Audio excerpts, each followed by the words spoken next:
And that to me is what, that to me is the tragedy of these moments of shock, is that they really do rob people of their right to be part of the reconstruction of their countries, whether it's reconstruction from a repressive regime. The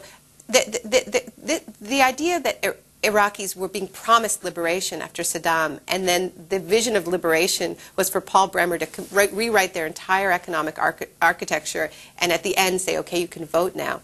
This to me is a tragedy. People were so enthusiastic at the promise of actually being able to be part of their democracy and constructing. So are you saying that the Iraq War could have, under different management, worked out in a different sort of way?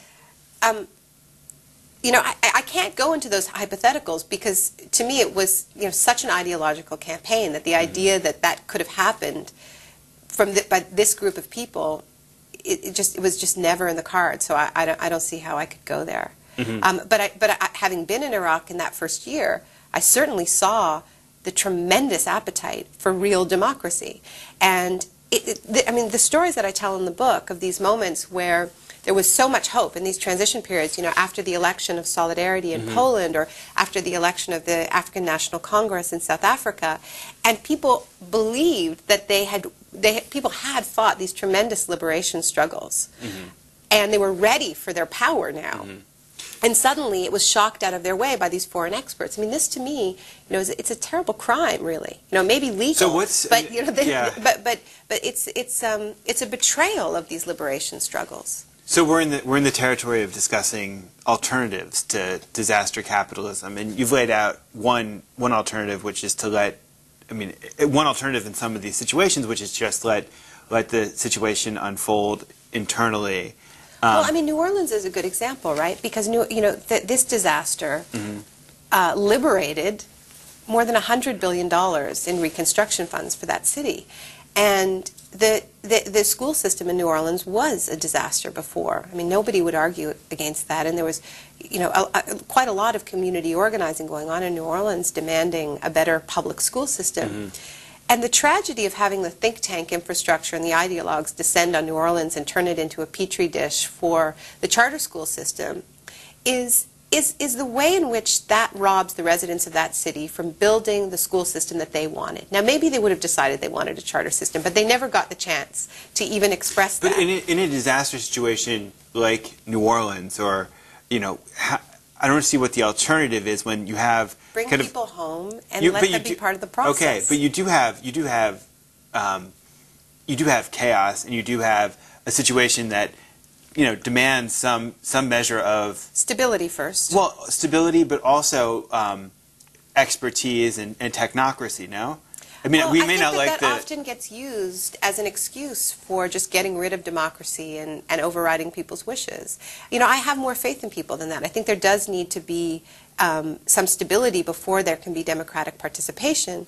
But this impulse to ram through in the window of opportunity very dramatic reforms, I just think is just anti-democratic, and it isn't true. I think that the language of trauma is often used to sort of pathologize a people who have just suffered a disaster, when in fact the best way to recover from a great trauma is to be involved in the reconstruction. I mean, when I was in Iraq, people were so enraged that their expertise, their knowledge of their country was not being drawn upon to reconstruct. I mean, just the spectacle of these huge foreign companies coming in with their own experts, with their own workers, who they brought in from Nepal or from India. Iraqis watched this and they saw it as an extension of the invasion and the insult, really, to the national character, to say, whatever I know this is your country, but we know better. This fed the insurgency. And, the experience of living through a shock, taking it out of Iraq, the experience of living through a terrible disaster is the experience of total helplessness. Right. It's parents not being able to protect their children when a huge wave comes to their village. And, it's husbands and wives being separated and being put on different buses and taken to different states in New Orleans. And they turn, I start the book with a quote from a resident of the lower 9th Ward in New Orleans saying, when I rebuild this school, talking about the public school, I'm rebuilding myself. Right. When I rebuild the city, I'm rebuilding myself. Because the cure for helplessness is not being treated like a trauma survivor who, needs to be kept away and have things done for them.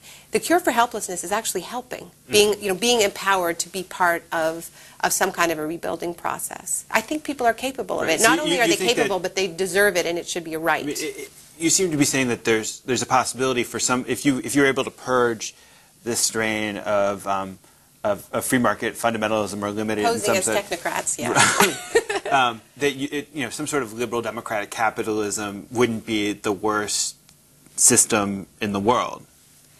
No, I mean, I think that the book, I'm getting flack from the left for how Keynesian the book is. I mean, it really is an argument for a mixed economy, but more than that, it's an argument for democracy. I mean, the tragedy to me of these junctures where you have these liberation struggles, where people vote for a political party that's promising deep democracy, and then they end up getting shock therapy instead, and their vote is made hollow.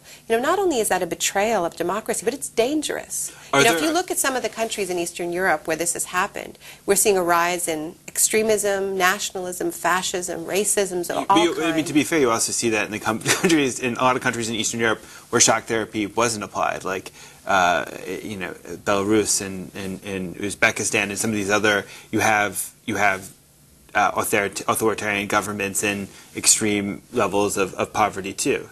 Well, I mean, I think this is entire. I mean, what the tragedy of this to me is, the post-war consensus was that a terrible mistake had been made in Germany, because in the Treaty of Versailles, and this was what Keynes warned against in Economic Consequences of the Peace, that if you punish a people like this, if you deliberately induce a depression, which was the punishing sanctions on Weimar Germany, he said revenge will not limp. And he warned that the revenge that would follow, the rage that would follow, would make the First World War look tame by comparison. And he was ignored. Right. And after the Second World War, there was a consensus that it was dangerous to shock countries. Right. But there wasn't. I mean, just to be clear, you're not saying that people like Jeffrey Sachs and Paul Wolfowitz went in with the same sort of putative impulse that the